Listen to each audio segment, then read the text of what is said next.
एक छोटा सा गांव था। गांव में राजू नाम का एक लड़का रहता था। राजू बहुत शरारती था, लेकिन दिल का बुरा नहीं था। एक दिन राजू जंगल गया। वहां उसे एक जख्मी चिड़िया मिली जो उड़ नहीं पा रही थी। राजू ने सोचा, अगर मैं इसे घर ले जाऊं और ठीक कर दूं तो ये दोबारा उड़ सकेगी। राजू ने चिड़िया को प्यार से उठाया और घर ले आया। रोज उसे पानी पिलाता, दाना देता और दुआ करता। कुछ दिन बाद चिड़िया ठीक हो गई।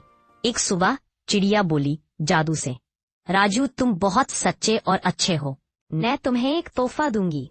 चिड़िया ने राजू को एक सोना जैसा चमकता हुआ फल दिया और कहा, ये फल सिर्फ उसी को मिलता है जो सच बोलता और दिल से अच्छा होता है। राजू बहुत खुश हुआ। गांव वालों ने जब ये देखा तो उन्हें समझ आ गया कि अच्छाई और सच्चाई का फल हमेशा मीठा होता है। मोरल सीख, सच्चाई और नेक दिल से की गई मदद हमेशा रिवॉर्ड लाती है। Hey everyone, please like and subscribe to the channel.